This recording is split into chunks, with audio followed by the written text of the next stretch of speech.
मेरे पति ऑफिस जाने से पहले मेरे करीब होकर कान में बोले कि छत पर कदम मत रखना और मेरी माँ से भी दूर रहना। मेरी शादी को 2 हफ्ते हो गए थे और हर दिन मेरे पति ऑफिस जाने से पहले यह बात मुझे याद दिलाकर जाते थे। मेरे दिल में तरह तरह के सवाल उठते थे, मगर यह सोचकर चुप हो जाती थी कि अभी नई नई शादी है। यह ना हो कि मेरे पति को मेरा सवाल जवाब करना अच्छा ना लगे। मेरे पति ऑफिस चले जाते और मेरी ननद प्रीति स्कूल चली जाती तो मैं भी अपने कमरे में चली जाती थी।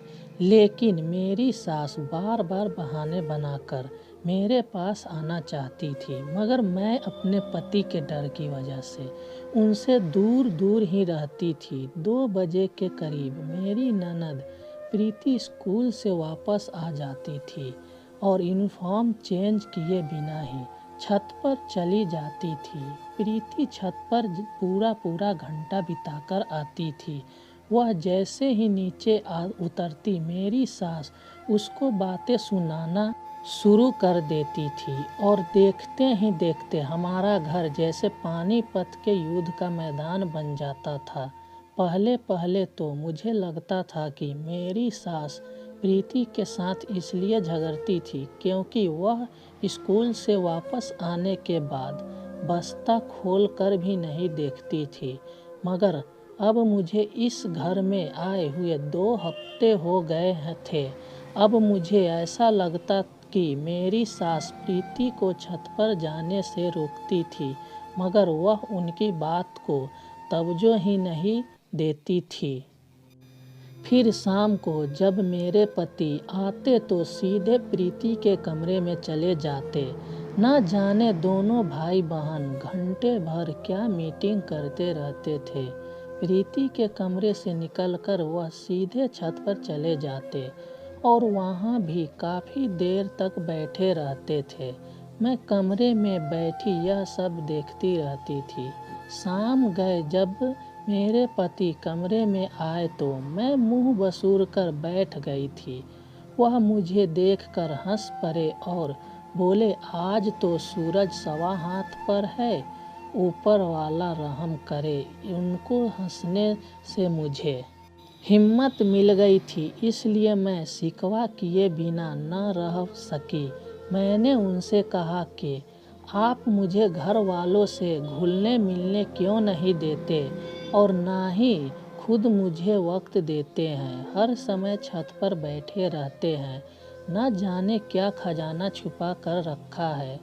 वहाँ अनिल एकदम से सीरियस हो गए। उनकी आंखों में गुस्सा देखकर मैं डर गई थी। वह बिना कुछ कहे ही घर से बाहर चले गए। रात के खाने के लिए भी वापस नहीं आए थे। प्रीति की जान पर बनी हुई थी। उसने अलग से अनिल भाई कहाँ गए की रट लगाई हुई थी। रात के 10 बज गए थे, मगर अनिल का कोई अता पता ही नहीं था। मैं दिल ही दिल में खुद को कोस रही थी कि ना जाने मेरी किस बात पर वह मुझसे इस कदर नाराज हो गए हैं। प्रीति जैसे ही कमरे में गई, मेरी सास झट से उठकर मेरे पास आ गई और बोली, अभी तुम्हारी शादी को जुम्मा 8 दिन भी नहीं हुए और तुम्हारा पति गायब रहने लगा।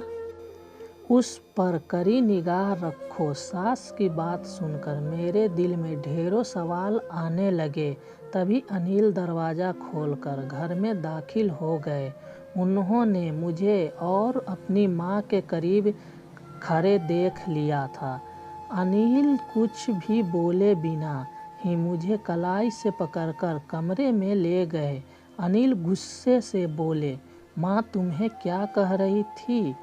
मेरा तो दिल पहले ही काँप रहा था। उनकी गुस्से भरी आवाज़ सुनी तो मेरी आंखें भी गई और मैं रोने लगी। मैं बोली, माँ जी, कह रही थी कि अनिल का ख्याल रखा करो। मैंने जानबूझकर बात पलटकर बताई थी, क्योंकि उनकी तो अपनी माँ से पहले से ही नहीं बनती थी। ना जाने इसकी वजह क्या थी। अनिल को मेरा जवाब सुनकर कुछ तसल्ली हुई। फिर अनिल बहुत ही आहिस्ता से बोले, देखो बात यह है कि मैंने छत पर अलग अलग तरह की नस्ल के तोते पाले हुए हैं। इस मौसम में तोतियां अंडों पर बैठकर बच्चे निकालती है।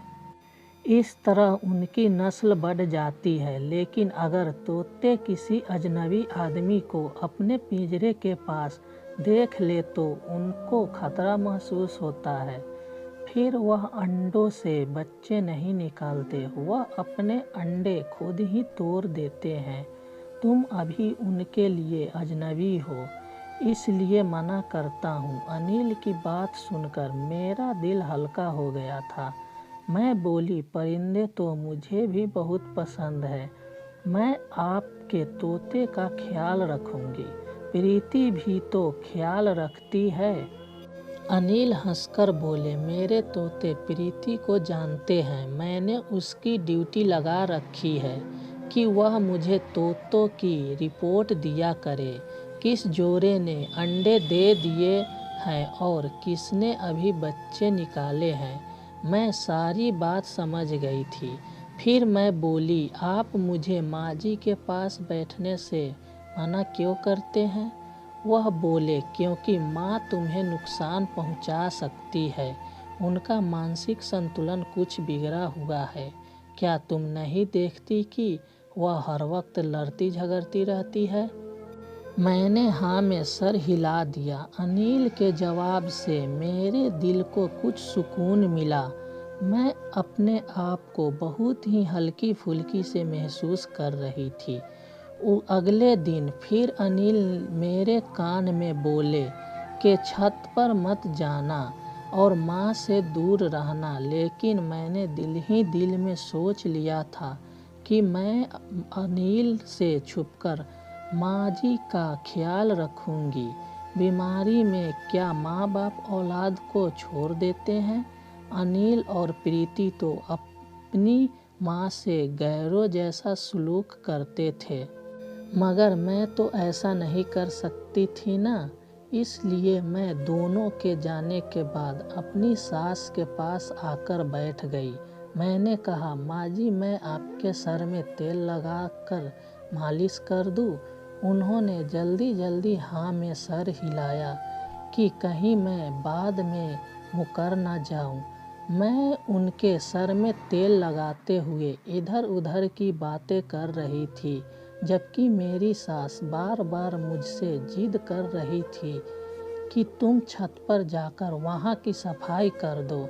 मैं बोली, माँ जी, अनिल ने मुझे छत पर जाने से मना किया है। वह बोली, हम दोनों घर में अकेले हैं, ना तुम अनिल को बताओगी और ना ही मैं बताऊंगी। फिर डर किस बात का? मैंने सोचा कि अगर मैंने अपनी सास को मना कर दिया तो वह नाराज ना हो जाए।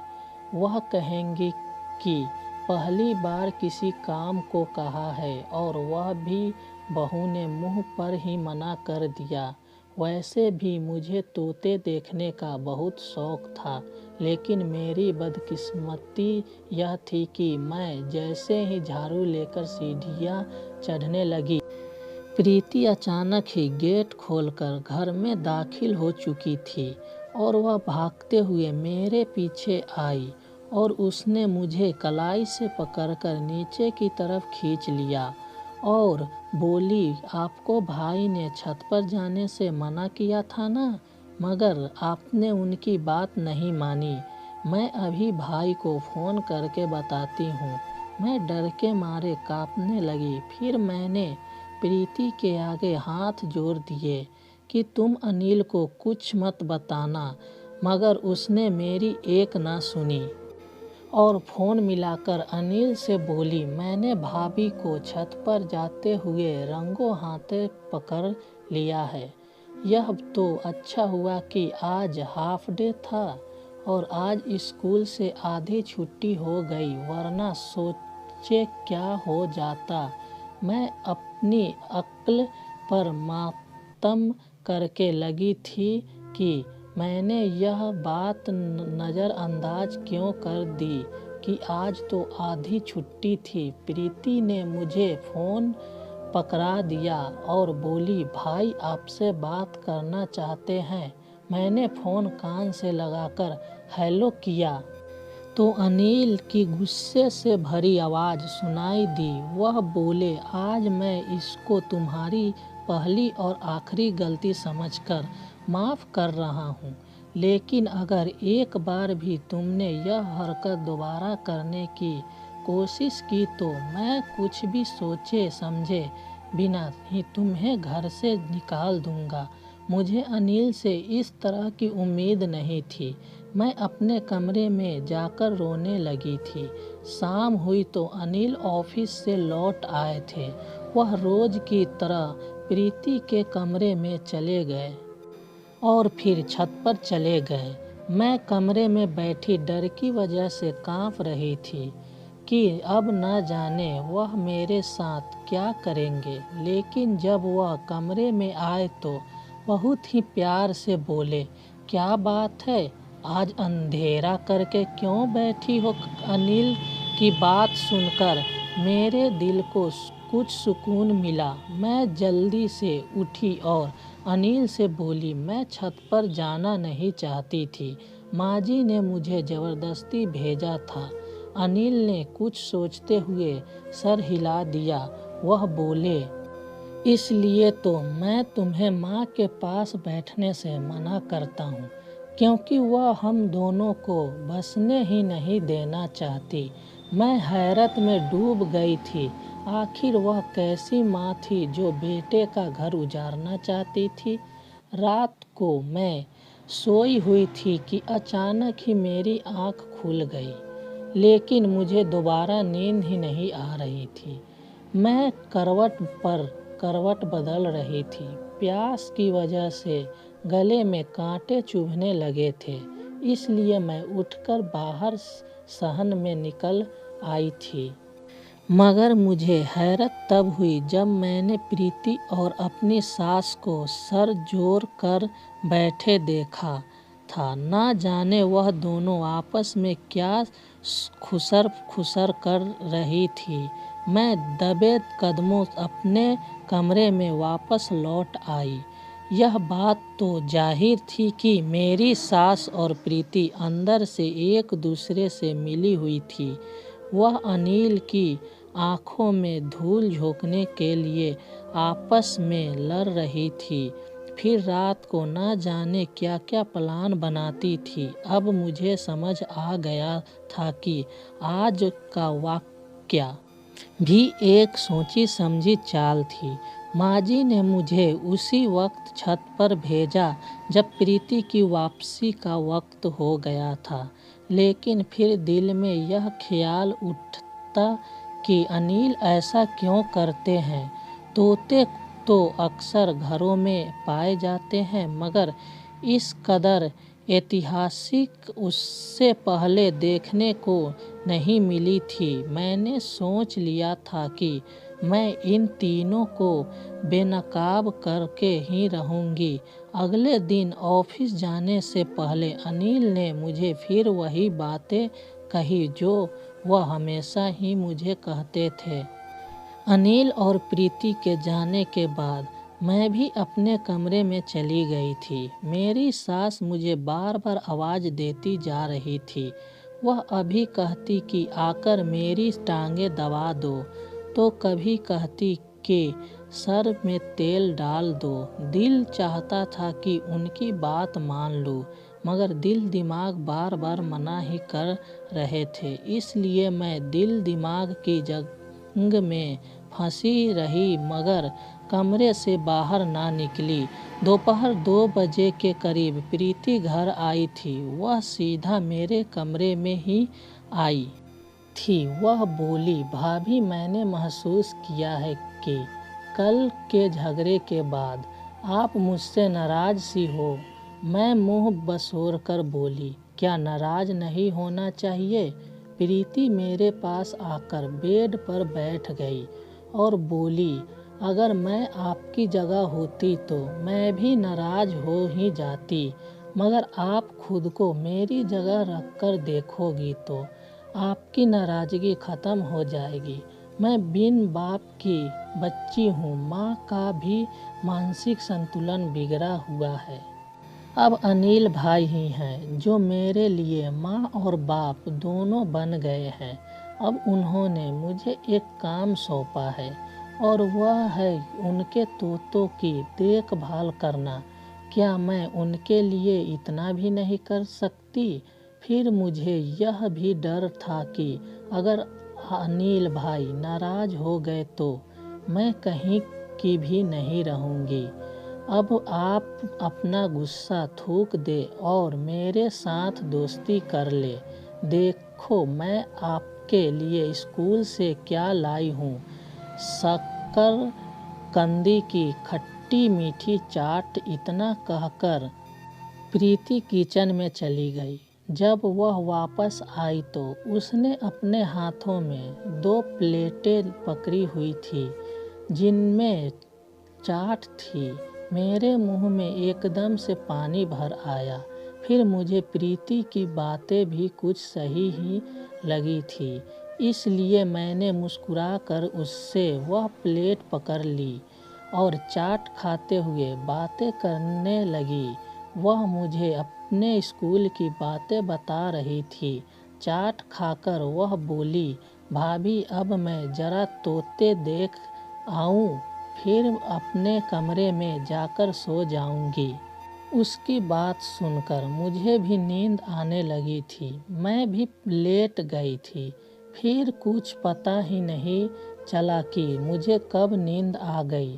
शाम गए मेरी आँख खुली तो आँखों के आगे अंधेरा ही अंधेरा था। जी चाहता था कि मैं फिर से सो जाऊं, मगर हिम्मत करके उठ बैठी। मैं जैसे ही बाहर निकली तो यह देखकर हैरान ही रह गई थी कि अनिल और प्रीति छत से नीचे उतर रहे थे और उनके साथ एक लेडीज डॉक्टर भी आगे आगे चल रही थी। मेरी सास उस डॉक्टर को देखकर चिल्लाने लगी, मुझे बता दे सब ठीक है ना। वह डॉक्टर हाँ में सर हिलाकर बाहर निकल गई। मैं जल्दी से बेड पर आकर लेट गई और सोने का ड्रामा करने लगी। डॉक्टर को बाहर छोड़ने के बाद अनिल दबे कदमों से कमरे में आए और मुझे सोता देखकर फिर से बाहर निकल गए। मैं हैरान थी कि मैं तो इस टाइम कभी भी नहीं सोती थी, आज यूँ अचानक कैसे सो गई। लेकिन इस बारे में मैंने ज़्यादा ध्यान नहीं दिया था। मैं तो बस यही सोच रही थी कि वह डॉक्टर छत पर क्या करने गई थी। क्या तोतों के भी डॉक्टर्स होते हैं। यह सब बातें मुझे बहुत परेशान कर रही थी। अब मुझे अपनी सास की बातें समझ आने लगी थी। शायद वह मुझे ऊपर इसलिए भेजना चाहती थी कि वहाँ कोई राज मेरा इंतज़ार कर रहा था जो अनिल मुझसे छुपाना चाह रहे थे। लेकिन मैं अनिल की नाराज़गी मोल लेकर कोई भी राज जानना नहीं चाहती थी, क्योंकि मुझे अपने पति से बहुत मोहब्बत थी। आधा घंटा में इसी तरह पड़ी रही थी। फिर जब मैं बाहर निकली तो प्रीति से सबसे पहले मैंने पूछा कि अनिल कहाँ है। उसने आँखों में हैरत भर कर मुझे देखा और घबरा कर बोली, भाभी इस टाइम अनिल भाई कहाँ होते हैं, अपने ऑफिस ना। आज भी वह वहीं पर ही होंगे। प्रीति मुझसे न जाने क्यों झूठ बोल रही थी। फिर मैंने सोचा कि अनिल अभी थोड़ी देर बाद ही घर आ जाएंगे, मगर अनिल हमेशा की तरह 6 बजे के बाद ही घर लौटे थे। मैं उनको देखकर बोली, अनिल आप कहाँ रह गए थे। उन्होंने मुझे ऐसे नज़रों से देखा जैसे मैंने कोई गलत सवाल पूछ लिया हो। वह बोले, मैं तो ऑफिस से इसी वक्त लौटता हूँ, तुम ऐसा क्यों पूछ रही हो? मैंने नहीं में सर हिलाकर कहा कि कुछ नहीं, मैं चाहती थी कि सबके सामने ही छत पर जाकर राज पता कर लूँ। मगर फिर अनिल का प्यार और उनके गुस्से का डर मुझे यह सब करने से रोक रहा था। अब यूं ही दिन गुजर रहे थे, लेकिन मेरा शक बढ़ता ही जा रहा था। यूं ही मैं एक दिन सहन में बैठी बाल संवार रही थी कि मुझे किसी की चीख की आवाज़ सुनाई दी। मैंने अपनी सास की तरफ देखा और उन्होंने मेरी तरफ देखा। फिर चीखों की आवाज़ बढ़ती ही चली जा रही थी। यह आवाज़ छत से आ रही थी। मेरी सास के घुटनों में दर्द रहता था। वह सीढ़ियाँ नहीं चढ़ सकती थी, लेकिन यह आवाज़ सुनकर वह अपना दुख दर्द सब कुछ ही भूल बैठी थी और छत पर चढ़ने की कोशिश करने लगी थी। अभी उन्होंने 2 सीढ़ी ही चढ़ी थी कि उनके घुटनों में जवाब दे दिया। मैं यह सब परेशान होकर खड़ी देखती रही और यही सोच रही थी कि क्या करूं। तभी मेरी सास ने अचानक मेरे पांव पकड़ लिए और रोते हुए बोली, जाओ छत पर चली जाओ, उसे जाकर बचा लो, तुम्हें ऊपर वाले का वास्ता है। चीखों की आवाज़ भी बढ़ती जा रही थी। मैं कुछ भी सोचे समझे बिना ही ऊपर की तरफ भाग गई। यह देखकर मैं बहुत हैरान थी कि ऊपर तो कोई पिंजरा था ही नहीं, बस सामने एक कमरा बना हुआ था जिसे बाहर से कुंडी लगाई हुई थी और यह आवाज़ उसी कमरे से आ रही थी। मैंने जल्दी से दरवाज़ा खोला तो ऊपर किसी तोते का नामो निशान ही नहीं था। वहाँ तो एक लड़की पेट पकड़कर रो रही थी। मैं भागकर उस लड़की के पास गई और उसे दिलासा दी कि तुम फिक्र ना करो, मैं अभी डॉक्टर को बुलाकर लाती हूँ। मैं भागकर नीचे गई और अपनी सास को यह सब बताया, मगर मेरी बात सुनकर वह हैरान नहीं हुई थी। वह बोली, मैंने डॉक्टर को फ़ोन कर दिया है, वह बस पहुँचने ही वाली है। मेरी सास ने मुझे फिर ऊपर भेज दिया। मैं उस लड़की को दिलासा देती रही। थोड़ी देर बाद डॉक्टर भी आ गई और उसने मुझे कमरे से बाहर भेज दिया। कम से कम आधे घंटे बाद मुझे बच्चे की रोने की आवाज़ सुनाई दी। डॉक्टर बोली, बेटा हुआ है। फिर मैं उस बच्चे को लेकर नीचे आ गई। इतनी देर में प्रीति भी स्कूल से लौट आई। वह बच्चे को देखकर हैरान रह गई। मैंने कहा, देखो तुम्हारे भाई की तोती ने अंडे से बच्चा निकाल दिया है। प्रीति का चेहरा लाल पड़ गया। वह जल्दी से कमरे की तरफ भागी और अनिल को फ़ोन करके उन्हें घर आने को कहने लगी। वह जब घर लौटे तो बड़े बौखलाए हुए थे। मैं उन्हें बच्चा दिखाकर बोली, किस पर गया है यह? वह मुझे नज़रअंदाज करके ऊपर चले गए। फिर प्रीति और अनिल दोनों उस लड़की को लेकर नीचे आए। मैं खुद को उस घर में अजनबी सा महसूस कर रही थी। मुझे कोई राज में शामिल ही नहीं करता था। मुझे लगा कि शायद यह लड़की अनिल की पत्नी है, इसलिए तो अनिल उसे मुझसे छुपा छुपा कर रखते थे। मैंने फैसला कर लिया था कि मैं यह घर छोड़कर चली जाऊंगी। मैं कमरे में आकर सामान पैक कर रही थी जब अनिल कमरे में आए और मुझे देखते रहे। फिर बोले, यह क्या कर रही हो तुम? मैंने कहा, मैं आपका घर छोड़कर जा रही हूँ। अनिल बोले, मुझसे ऐसी कौन सी गलती हो गई है? जो तुम मुझे छोड़कर जा रही हो? मैंने कहा, ऊपर वाले ने आपको चांद सा बेटा दे दिया है, आपको और क्या चाहिए? मेरी तो आपको पहले भी परवाह नहीं थी। ऑफिस से आकर आप प्रीति के पास बैठ जाते थे, फिर आप छत पर चले जाते थे। मैं तो आपकी ज़िंदगी में कुछ हूँ ही नहीं। अनिल ने मेरे सामने से कपड़ों वाला बैग उठा लिया और मेरा हाथ थामकर मुझे अपने सामने बैठा लिया। फिर बोले, मेरी बात को बहुत ही ध्यान से सुनना।